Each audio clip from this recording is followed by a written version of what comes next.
चोर बहू। कांता बहन की दो बहुएं थी, बड़ी कल्पना और छोटी प्रिया। कल्पना का जैसा नाम वैसा ही काम। सारा दिन कल्पनाओं में रहती, ना कोई काम करती ना कोई धाम। अरे कल्पना बहू, जरा अच्छी सी चटनी पीस दे, आज कुछ मजेदार खाने का मन है। पेट में जलन हो जाएगी माँ जी बुढ़ापे में, और वैसे भी मेरा काम करने का वक्त शाम का है, अब प्रिया को ही बोल दो। इतना कहकर कल्पना वहां से चली जाती है। कांता कल्पना के ऐसे रवैये से काफी परेशान रहती है। मैं बना देती हूँ माँ चटनी, ऐसा बोलकर प्रिया माँ को चटनी बनाकर प्लेट में खाने को देती है कि तभी वहाँ कल्पना आ जाती है। अरे वाह चटनी, जरा चख कर तो देखो, बड़े दिन हो गए। अरे नहीं बहू, तू तो रहने ही दे चटनी खाना, पेट में जलन हो जाएगी।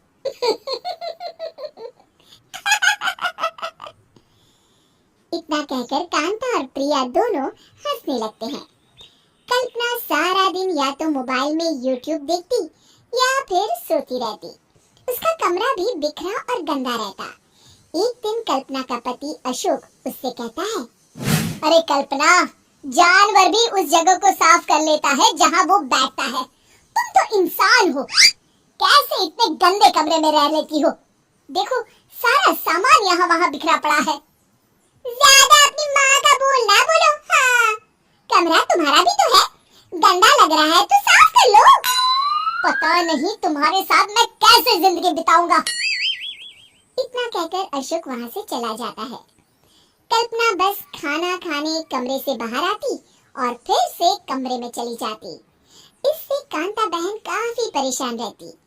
एक दिन प्रिया कांता से कहती है, माँ, मैं सारा दिन काम करके थक जाती हूँ, आप कल्पना दीदी से कहिए ना कि सुबह और शाम का काम बांट ले, मैं तो अब सिर्फ एक वक्त का ही काम करूँगी। हाँ। अरे तो वो भी ना करना, एक बहू तो काम चोर थी ही, दूसरी भी आ गई काम ना करने के बहाने लेकर। तभी वहाँ प्रिया का पति रमेश आ जाता है। माँ, मैं देख रहा हूँ भाभी कोई काम नहीं करती, प्रिया सारा दिन घर और रसोई का काम करती है, अब कुछ करो ना माँ। कांता मन में कुछ सोचती है और कल्पना के पास जाती है। कल्पना फोन पर मेकअप करना देख रही होती है। कल्पना, तुम सारा दिन बस मोबाइल देखती हो, घर का कोई काम भी कर लिया करो। प्रिया सारा दिन काम करके थक जाती है, आज से मैंने फैसला किया है, एक वक्त का काम तुम करोगी, सुबह का खाना तुम बनाओगी और रात का प्रिया। आप लोगों ने काम को हवा बना रखा है। अरे पता नहीं थोड़ा सा ज्यादा काम करने में आप लोग घबरा क्यों जाते हैं। और हाँ, बहुत ज्यादा प्रिया की तारीफ मत करिए मेरे सामने, बड़ी बहू तो मैं ही रहूंगी। मैं कुछ नहीं जानती, कल सुबह मुझे वक्त से खाना चाहिए, रसोई में आ जाना, वरना कल से तुझे खाना नहीं मिलेगा। अगली सुबह कल्पना रसोई में नहीं आती है। वो देर से सोकर उठती है और बाहर आकर कहती है, अरे भूख लगी है, आज खाने में क्या है? इतनी देर हो गई, आज किसी ने मुझे उठाया भी नहीं, पता नहीं कहाँ है सब। कल्पना को घर में कोई नहीं दिखता। वो रसोई की तरफ जाती है जहाँ बड़ा सा ताला लगा होता है। अरे रसोई में ताला, ओ मैं तो भूल ही गई थी, माँ ने आज से सुबह का खाना मुझे बनाने को कहा था। हे भगवान, इतने लोगों का खाना बनाना क्या आसान है। तभी घर के सारे सदस्य बाहर से वापस आते हैं। वाह माँ जी, मजा आ गया छोले भटूरे खाकर। मेरे मुंह में तो अभी भी स्वाद आ रहा है। अरे कल्पना, तेरे भरोसे रहते तो हम तो भूखे ही रह जाते। कल्पना को बहुत गुस्सा आ जाता है। अब बहुत हो गया, आज से मैं अपनी रसोई अलग कर रही हूँ, मैं अपना खाना खुद बना लिया करूँगी। कल्पना अपनी रसोई अलग कर लेती है, पर आए दिन उसका देर से उठना और काम न करने की आदत से वो भूखी ही रह जाती थी।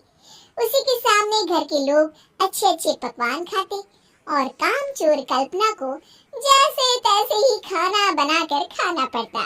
पर एक दिन तो हद ही हो गई। माँ, दीदी आज सुबह से कमरे से बाहर नहीं निकली, हमें जाकर देखना चाहिए। सो रही होगी, कामचोर कहीं की। पर तुम कहती हो तो चलो देख लेते हैं उसे। कल्पना कमरे में पेट पकड़कर बैठी होती है। हाय, मेरा दर्द। पेट दर्द के मारे मर रही हूँ मैं।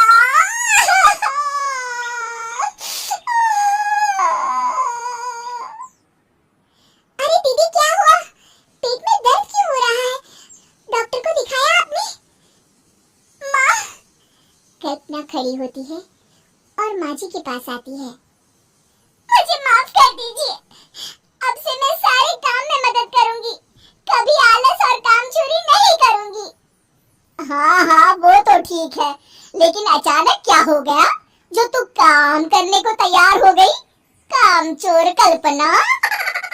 माँ, लगातार बासी और उल्टा पुल्टा खाना खाने के कारण मेरे पेट में इंफेक्शन हो गया है। काम न करना पड़े इसलिए मैं 2 दिन का खाना एक दिन ही बना लेती थी। बासी और खराब खाना खाने के कारण लेने के देने पड़ गए।